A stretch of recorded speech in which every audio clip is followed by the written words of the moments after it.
Hi everyone, hope you're all doing great. Welcome back to another video. In this video, I'm going to discuss about few stocks that are in my watch list for trading futures for the second half of the February series. Just in case if you are listening to me for the first time, my name is Manoj and I'm a trend follower trading in the markets since 2009 and 10. I'm an active futures trader and I'm a futures trader also. With this, I actually worked in the US and Canada in liquidity risk, market risk and credit risk in few other world banks. Now with that being said, what I'm going to discuss today is some stocks that are in my watch list that actually qualifies for certain parameters which I've actually shortlisted. I'll be trading few of them, not all or not one or two. Based on that, the basket, like I'll exit at a profit or I'll take a stop loss. Okay, so that is my actual trading strategy. What you see here is the futures heat map, and what you see is the data as of Friday close, 13th of February. Now, if you look at this, probably about 10-15 stocks had green and rest of all had a red closure because of the overall market selling pressure. So any stock on a day which had a severe bad day, like for example, everything has been sold, and if you see a stock that is having a green closure, basically that says the stock is showing strong upward momentum. But at the same time, when you are trading futures, you have to be very careful. You don't want to chase a stock that is run up too fast. For example, let me take Eicher Motors. Okay, Eicher Motors, after a good results, there was a surprise. Okay, there is not a big blowout results, but there is a small surprise. The stock has actually run up from 7,300 to 8,000 in about 3 days. That is like 10% gain. So whenever this happens, mostly the stock will pull back and then it will retrace. If you are trading futures, remember you are trading on margin and you don't want to be caught up at a very bad day. Okay, which means that you enter here and then you means it's anyone for that matter. We enter here and then it takes a pullback, margin calls will happen, and then we have to take a loss and close up positions.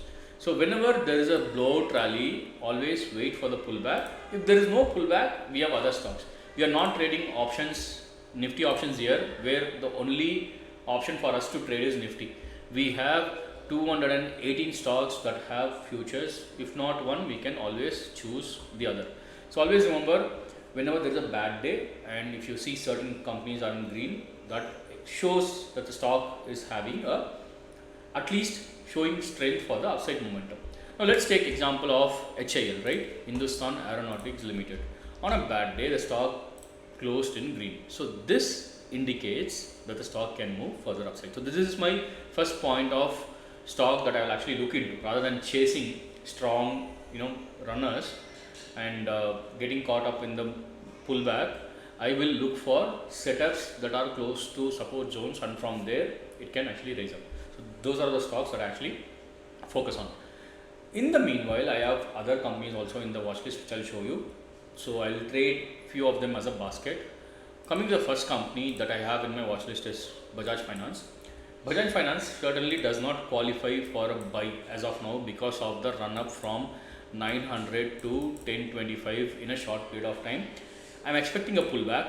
Okay, if it pulls back to 1000 rupees, I will not be hesitant to actually take a position in Bajaj Finance, because I don't want to buy the breakouts. I want to buy the pullbacks after the breakouts. That gives us a strong, at least a cushion of comfort for me. Then chasing runners. Okay, because we are trading futures, we have to be very careful on the pricing points. The second company, okay, the other important point that I want to show you on Bajaj Finance is the seasonality. If you take the seasonality, so this is how Bajaj Finance actually performed over the years by month wise.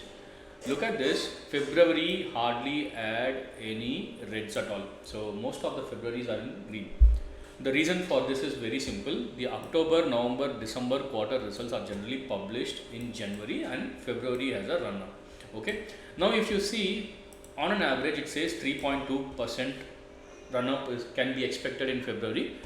But if we take from the February 1st to the end of February, the stock will should be trading here as per the data. But then again, it actually had a downturn for the past few months. So this is expected. Okay. So this is the data wise. It may not have to happen like the same thing, but at the end of the day, we have to respect the data also. So I'm expecting a pullback to this range. Once this range hits, and it can trigger off to 1100.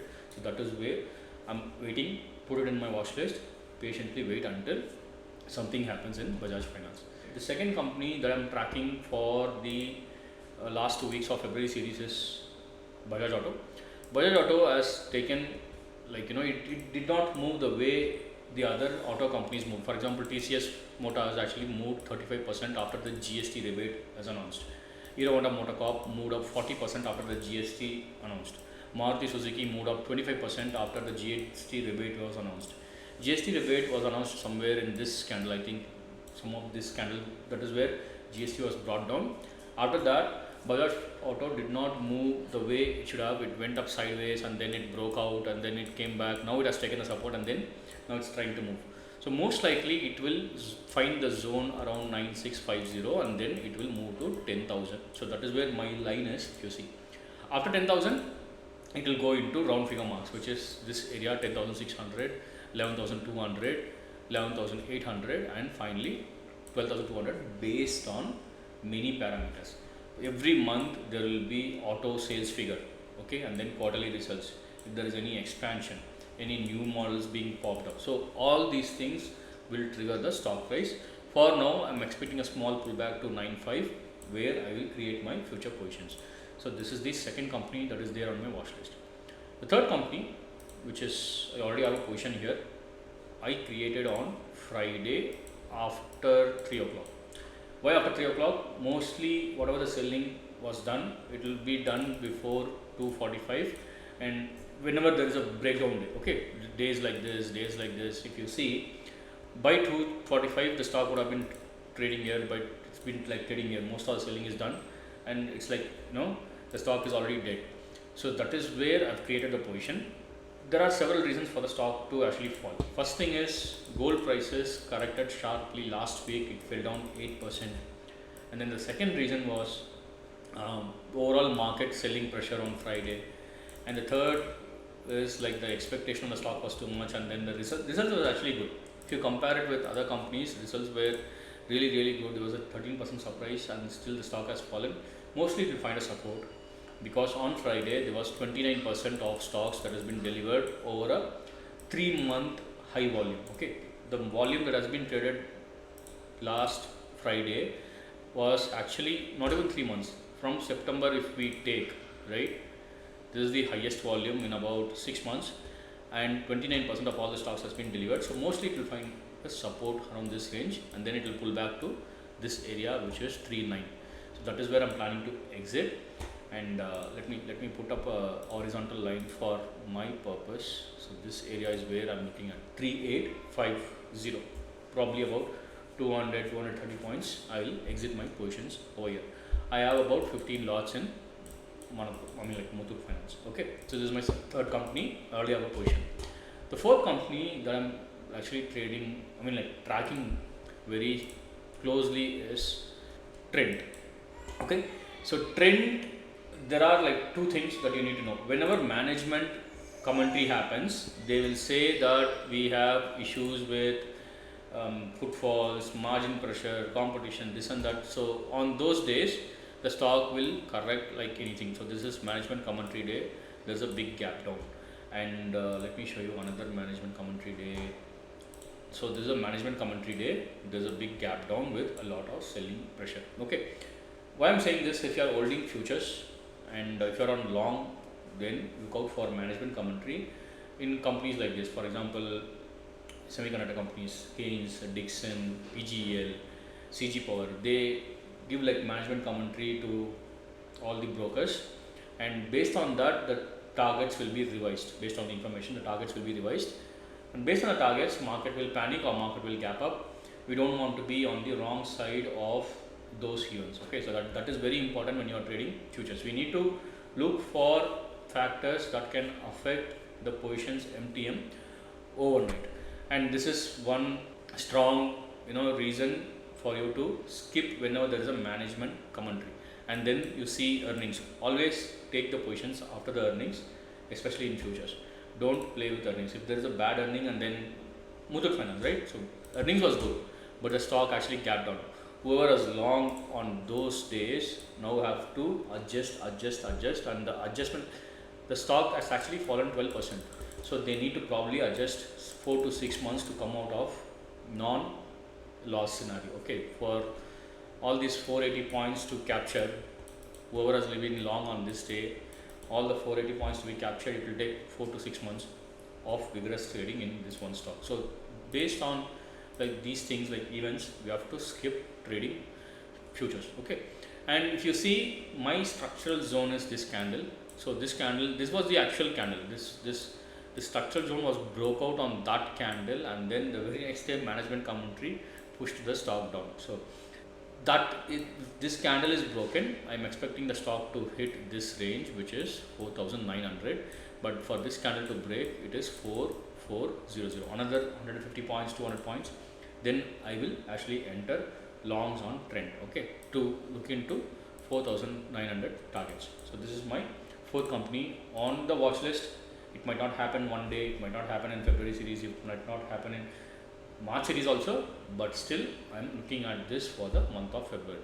What I can do, worst case, I can sell puts. I can sell puts of this one, whatever the premiums, I can just eat and let the stock go. Okay, so there are several options to trade FN.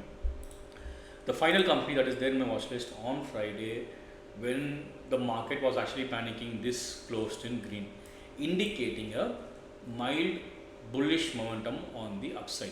So whenever this happens, let me add volume profiles over here,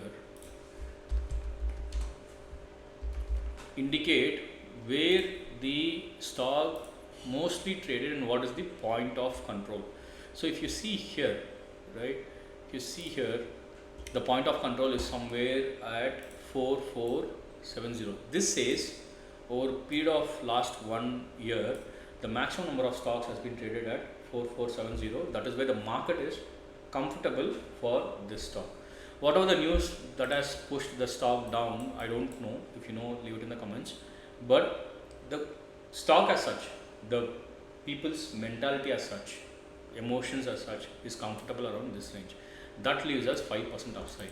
So if I make 5% on a future, it is really good return. If you compare it with the margins and other things, it's like very speakable return. Even if you compare it with options trading, and even if you make 10x on options, making 5% on futures is like, you know, better. If you compare it in terms of returns, it's still better. Okay, so this is again another company that I'm actually tracking in my watch list. So the list will change. Okay, the list, maybe tomorrow there will be new set of data, new stocks will emerge, and then new setups will form, new risk to reward will come out. So though in those periods, I'll keep shifting my baskets based out of a 10-point future framework. So that is what I actually preach in my webinar. If you are interested, you can let us know in the email, or you can show us your interest in the number given in the description. We'll give you the details about it. Okay, so how you can actually trade futures, it's a 10-point structured framework where I've been like conducting webinars on that. That's all for this video. I'll wind up my video here. If you have enjoyed this video, please like the video, share with your friends. I'll meet you all again. Thanks, bye bye, and take care.